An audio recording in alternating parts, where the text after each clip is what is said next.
Quel voyage? Mana nanga ba wigo za retraite moko to kenanga to ike ba mama kusi ba échec boy le to ye pour ya binke wa te papa le bisoki bo kenegi 100 bana nanga ba 20 na nombre wana 80 wana taba uyiboni ba ina sali ko ba dans boko bima 20 wana ni ngani te papa le bakara félicitation siko yomo to sa ko na mboka wana le binasa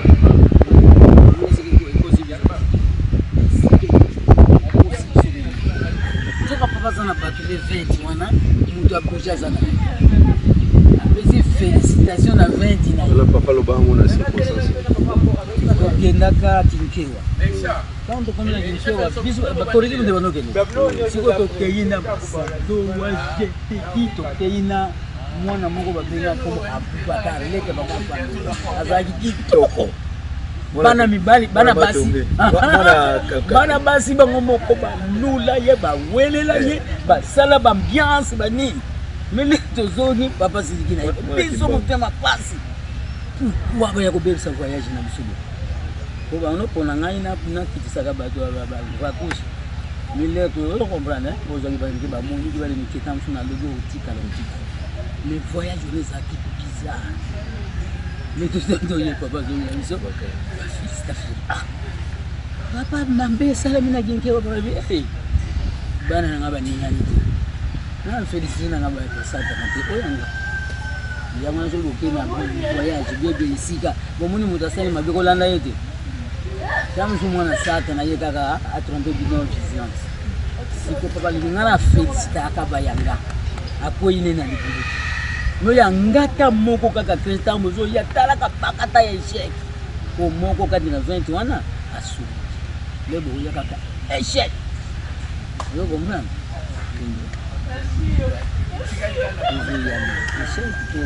Kola na mutu te, atau monia, musuka yang brie, yung, ayo ngambrie ka batona, itu, bapa sana batu ni ubanyao, batu wana ni basambe la makasi,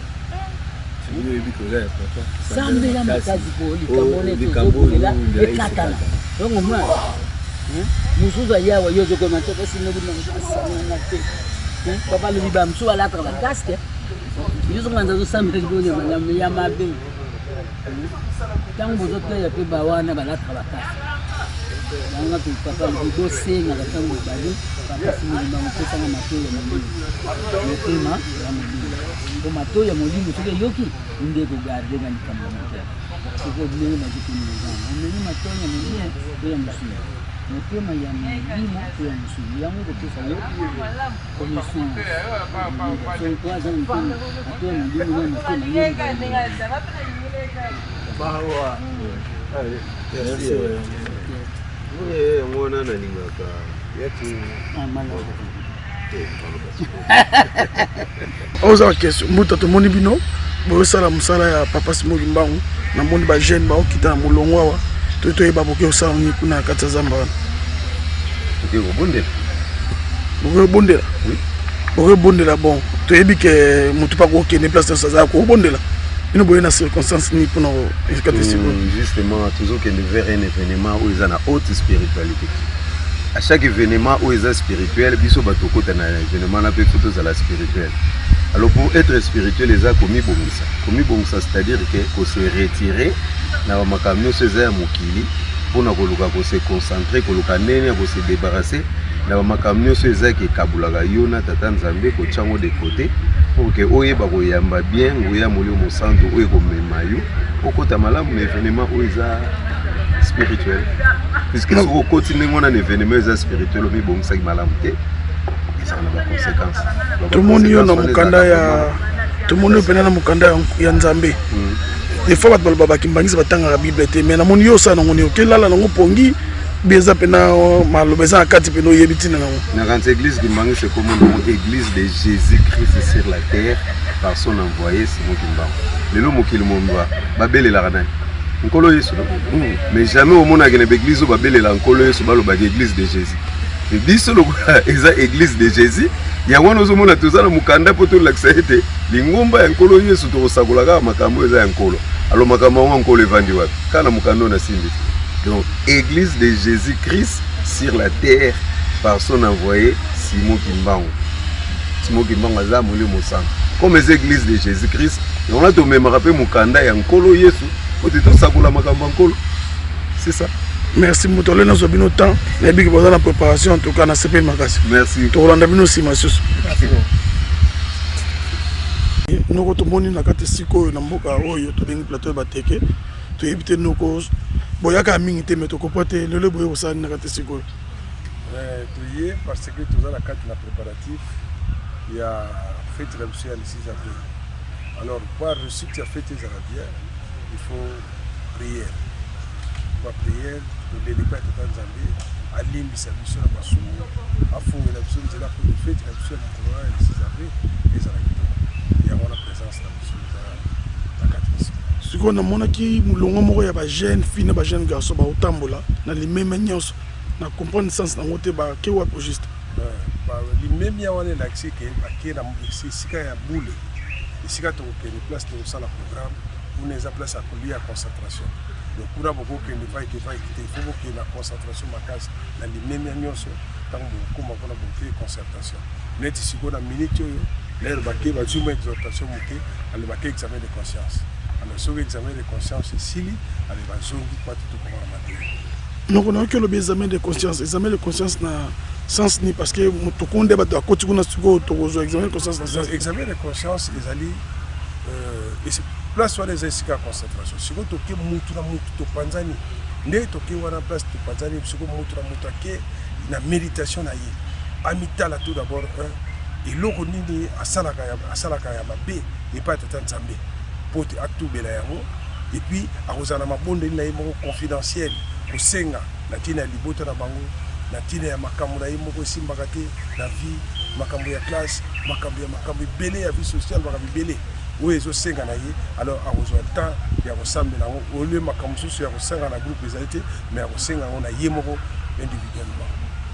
sikoyo na moment na période oyo noko nde tomoni toprofite est ce que bajeune tokoki kose comporte ndenge nini na période oyo parce que eza un peu mo turbulent na période oyo eza période na biso makambo mingi tobandaki koyebisa biso lere nango nde yango ekoki alors na période oyo jeune totika kosala mabe tomoni nde mokili ndenge ekomi mokili ekomi na pasi mokili ekomi salité mokili ekomi n'importe quoi alors biso bajeune kimbangiste oyo tozalaki formé na papa diangenda na papa kisolokele na papa dialungana et lelo tozali encadré na bapapa 26 en tout cas toza na droit erreur te il faut se contenter makasi donc to méditer makasi tozwa sens ya responsabilité pamba te balakaki biso ke na pasi oyo bakoko na biso bamoni esengo ekozala epa na bino alors biso balakaki il faut tozala na méditation makasi yango wana nde bajeune toyeba ndenge ya kose comporter tokoki kotambola ndenge moko na makambo ezosileka na mokili te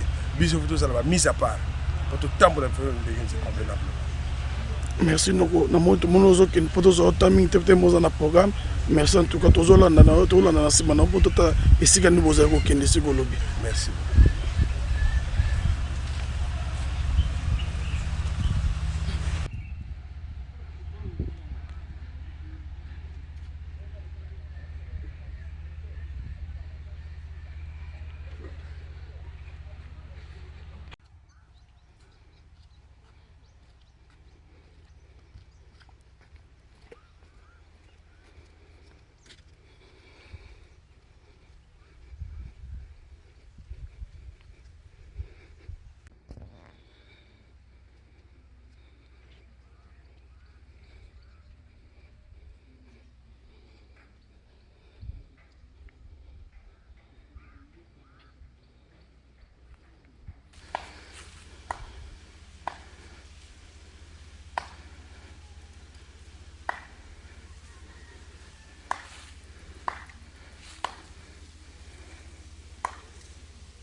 na lisolo oyo tokolobela esengeli biso totanga nano mibeko tokotanga ngo na Exode 20 kobanda na premier verset jusqu'à 17e verset les 10 commandements.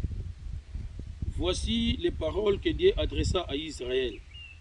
Je suis le Seigneur ton Dieu, c'est moi qui t'ai fait sortir du pays d'Égypte de la maison de servitude. Tu n'auras pas d'autre Dieu que moi. Tu ne te fabriqueras aucune idole, ni son serviteur, ni sa servante, ni son bœuf, ni son âne. Lité na biso tokozwango na mukanda bokoma yango tokokende kotanga na chapitre 19 na chapitre 20 kuna nde place lisolo tokosololela ezali me ngai na kotanga kaka verset 26 à 28 après natangi verset 23 mais contexte historique ezali na chapitre 19 na chapitre 20 donc na verset 26 alors toute la population d'Israël s'est rendue à Bethel. Les gens qui s'y assirent en présence du Seigneur pour se lamenter, et ce jour-là, ils jeûnèrent jusqu'au soir. Ils présentèrent au Seigneur des sacrifices complet et des sacrifices de communion. Tokena verset 33.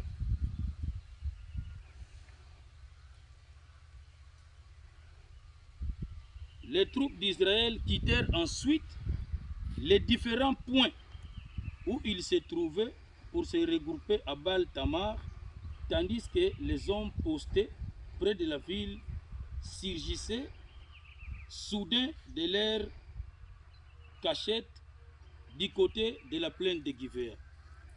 Tobonde. Tatanzabe nkolo Yesu papa Simon Kimbangu. Papa merci nini tokosenga. Ezali lokola kosenga na biso ekutani na kokaba na yo. Yango wana papa ba indifférence na biso nyonso limbisa. Tozali bana na yo. Tokoko se présenter pa na yo te pamba te ndengo yebisa ki Jérémie. Nano kota kena na libumu ya mama na yo te. Ngana sina ponaki yo pe na zalisaki yo prophète. Oyeba biso ya moto kota na mabumu parano biso. Yango wana lelo shwana yo ekokete to ya kokokisa likambo to yela gina siya tango ngai na telemi liboso bopono na yo yo poni na kuluba nini ya sika epai na bango papa yo nde mutu zana liloba nazali kaka instrument ya kampo to sala musala na yo kati na bana na yo poni mpo ete tozwa position oyo lingi na kombo ya tata mwana pe mulimo santu amen na kombo tata mwana pe mulimo santu. C'est vrai que les lots sali beko moko exceptionnel parce que beko to sali lelo est différent na ba beko to sala kaya ba 0h à 3h du matin to bandi ko bondela na papa ko banda 0h jusqu'à 4h du matin évidemment papa kotaki na 1h30 mais nzembo biso to zaleki ko yemba ezali libonde li ba bi chanter ses prières des fois. Alors nous autres na biso epesi kilo oboni même église à tongo na kanisa mingi to kokia ngote. Alors ezali synonyme te na tango yo to lingi to boucler likambu o to yelaki alors to présenter ba fatigue wana parce que to zana musuni to sala bongo te. Pour ça soki to sali bongo to gâcher mission to BBC. Donc tout se disposer penza parce que eza parmi ba point fort ya mission o to yeli. Prédication oyo tokozwa na suite ya makambo tokosala yango nde ba point fort ya mission obiso toyele awa tolandaki lobi papa lilobani na pesaki biso oyebisa biso ke baponi biso baponi bato nyonso te eza choix esalami po eya kosala retraite oyo toye kosala ezali ndenge moko na retraite oyo tosalaki la fois passée te oyo ezali retraite de purification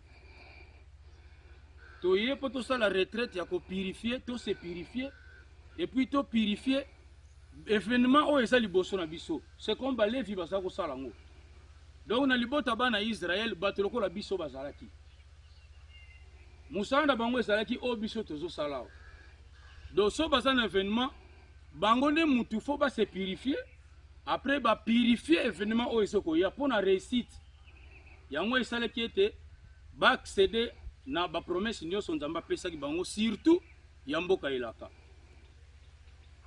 retraite ya restauration toyaki kosala awa 2 ans passé ndenge toyokaki mais oyo ezali retraite ya purification.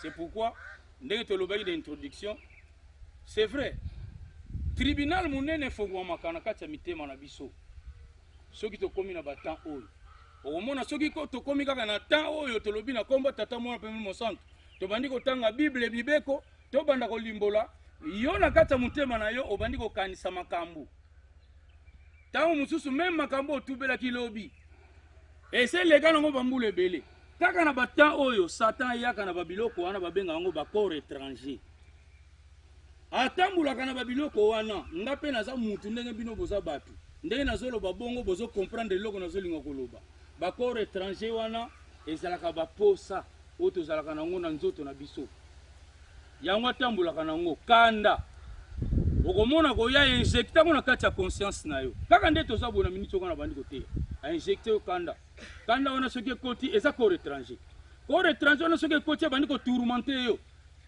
tomonaka soki kande ezwi yo okomona bato basoka koloba na yo atika kaka papa Dani kande eza mopaya tika kaka ekoleka tika soki kaka ose concentre olekisi kanda wana okoremarke mpenza ke wi corps mboko étranger ezalaki na kati na yo ebimi baposa nyonso tozalaka nango posa ya kolia soki ekoti na miniti obandi kokanisa mapa na basarine otiki so ebandi kopanza na yo na monoko apeti eye posa ekobo ndenge ofandi wana eko-injecte yo tu ekoti na ntango oyo moninga azobondela na ntango azopesa introduction yo mbala moko ozongi na likambo moko osalaki kokwea moko kweyaki wana okomi excité ka ndenge ofandi wana na moma wana Satan réussir yo tu n'es plus oza na kati ya programme te donc badetail wana epesamaka na baoccasion ya baretraite ndenge toza boye bitumba na biso ya monene na tata Nzambe Nkolosi Molimo Santu ebandaka na kati na biso moko yango toyokaka papa malobaka ndenge tozali awa etumba na biso monene ezali na yo moko ndenge tofai na kati ya mokoto awa tomonani ke toza ya Nzambe e soki tolongwe tobimi banda ntango wana mutu na mutu aboni ete mutu azosurveille aza te abandi kosala oyo aliki pamba te Bible elobi dans 1 Corinthiens chapitre 6 nzoto ya yo mutu ezali kinlongo ya tata Nzambe donc na kati ya nzoto na yo nde esika etumba ya tata Nzambe na Satana elekelaka ring na bango eza mutema na yo ndenge nazoloba ndenge wana place bino bozali lokola biso nyonso tozali na ba même sens bozo comprendre eloko nazolinga koloba donc à tout moment tant que tozalaka ke o détourner pensée na yo ndenge nazoloba boye yo bandi kokangisa omikoti na kati ya réalité corps étranger wana carrément tu n'es plus donc oza nona oza présent mais spirituellement oza attendre tosolaki na bandeko samedi donc c'est pourquoi omonaka toza na kati na bisika ya bassemblée na bako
Non, Maman Bonne. Bien, papa. Tomoni bino bauti okutana libondeli bolembi te bobandisi komema bino basiki to bobandisi komema elingi oloba nini tolimbaka te papa papa sinoki mbango azala na bafeniance te donc touti mabonde tosilisi tozosala sikoyo ndenge tozotonga awa yango tozomema bazelo mpona mosala na biso tosilisa alors papa sinoki mbango tozalaka en forme toujours en forme. J'espère bafuta bino mbongo te bafuta biso mbongo te bafuta biso mbongo tosala mosala tata Nzambe ya Nzambe ya Nzambe osilango mapambo ni masika la biso biso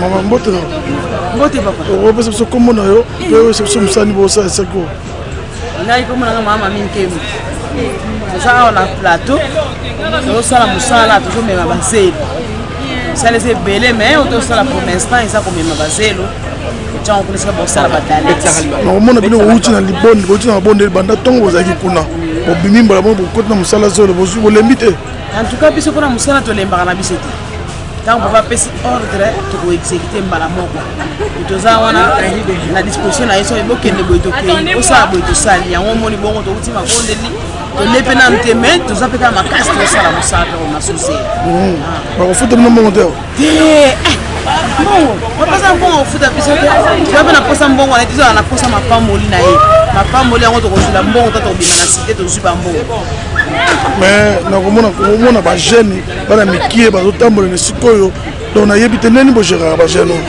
bajeune baza bana oyo babotami na kati ya lingomba oyo na kati ya mosala wana donc déjà ndenge aza na inane mama na soki amemi ye na chantier akosanga kosala mosala te donc amesa deja azokola ndenge wana yango omoni baza gu wana ya kosala mosala ndenge wana conseil nini okopesa na baoyo batikali baye te na esika oyo motivation za nini nakopesa yango conseil ke basala noki baya mosala eza makasi awa na plateau de bateke donc plateau de bateke ezobongwana donc moto ayaki awa une année avant une année passée donc lelo soki aye awaya kokamwa donc plateau ezobongwana misala mpeza ebele mutu na mutu yaka okomisa nkombo na yo na mosala oyo ezosama awa na mboka plateau. Merci beaucoup. Merci.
tomoni esika oyo eza bajeune garçon kitoko baye na kati esika mpona lokuma tata nzambe kosala mosala ya nzambe nayebi te eloko nini emotive bino mpona koya kosala mosala oyo bon s'il faut koloba toza bakimbangisi toza bajeune tuta lingomba ezala deja oyo ya baenseignement na baoyo batota na biso bensina mpesaka biso mokolo na mokolo yango eza kosala ete toluka motu na motu akoa libanga na ye na esika eza kosala nde balobaka nzambe akozalaka na nionga motu te oyo ya kosalelaka biso yango tokomekaka kosala mpe bar na biso etanke bato pour que lobi tozala na esika soki mpasi ezali ya kosala nzambe le fiske rappel na mawa na ye akanisa biso tomoni ntango nga 18 ekoki tomoni mosala ekatani bino bajeune nyonso botiki osambeli ntango wana na comprendre te eza nini ndenge nautaki koloba ntango mosusu ete tozali na enseignement kimbangiste na kati na lingomba na biso tozali na baare oyo tozalaka yango na ntina ya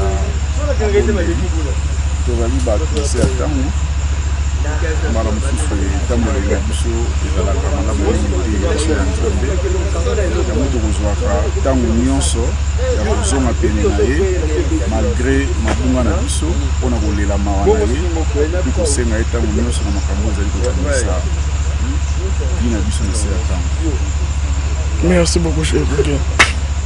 Bon conseil nini opesa na bandeko oyo batikali na bamboka Kinshasa to baa na mikila misika ndeni bakokosalela tata nzambe surtout biso bajeune. Bon conseil na ntina ya bandeko nyonso nakoki koloba boye temps mpona kosalela tata nzambe basalelaka yango calcul te basalelaka yango calcul te temps biso bato tokokreaka yango d'ailleurs pema ya bomoi mpe kozala na biso na se ya ntango awa ezali mawa na ye na bolingo na ye donc tokoki kosalelaka nzambe calcul te soki mbele ebetami ete esika moko songolo likambo na nzambe ezali kosalema surtout ntango makinama ezali makasi fo kobunda kosala l'impossible pour que otangama esika likambo ezali kosalama ezali na ntina moto akobotamaka akokolaka ezalaka moma moko makasi ya nzoto ekozalaka lisusu te alors ntango oza nanu na mai na makili ezali kosala ntango nanu le pire eyeli yo te ezali moma ya koprofite ya kosalela nzambe po lobi oyebi te tozala na raison te liboso ya tata nzambe ke nasali te mpo naza maladi to mpe nasali te mpo age epusani par exemple donc conseil ezali tosalelaka nzambe calcule te soki esengi toservir ye. Merci beaucoup. Merci to landi boyaki on dirait banda tongo na kata siko o mi kotisi pena na kata zambawa. On volonté ni on a pena zo comprendre nguma ni bezo tinda bino mingi ko sapena musala yango. Bon, ndeti biso na cadre ya mouvement scout tozali na po bato babengaka slogan mais surtout bengaka yango devise d'une manière générale tolobaka scout toujours prêt. Donc inangonga nyonso tata nzambe akozala na posa na yo abengi yo mpona likambo moko songolo il faut se manifester.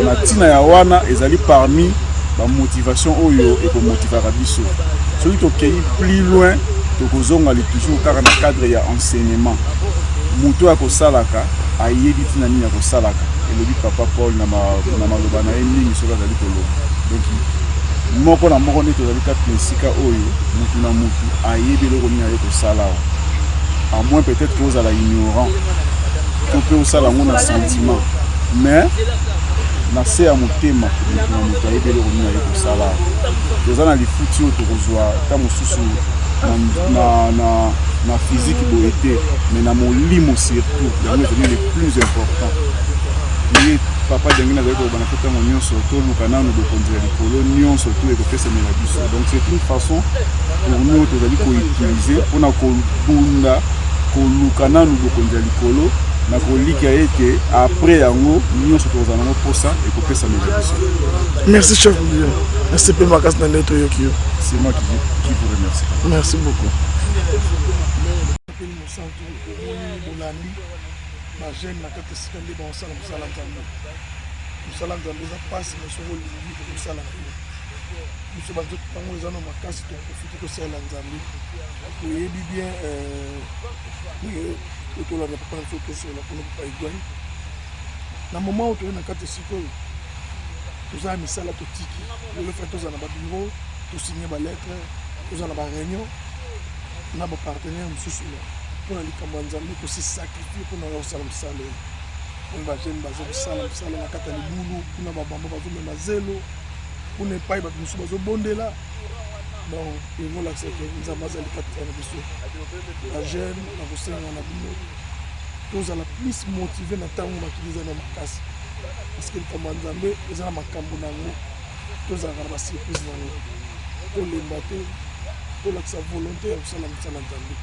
Nzambe apesi biso pema apesi biso makasi apesi biso nyonso tokozala nango c'est à nous de bien gérer ça parce que na bino ba jeune pas bolemba te mpona kosala nzambe esika nyonso bozali so bomoni esepesi bino bosoutenir émission oyo bosoutenir chaîne na biso oyo parce que biso awa tokobetaka masolo ya bonzambe tokobeta masolo mosusu te ya bonzambe kaka ni ya mbongo ni ya mapango ni ya mituka parce que nzambe nde ya mokonzi nyonso merci na bino sika nyonso bolanda biso en tout cas tokutani mbala nsima kosala bino so makambo ya kitoko oloka oyo tosaleli merci beaucoup otikala malamu.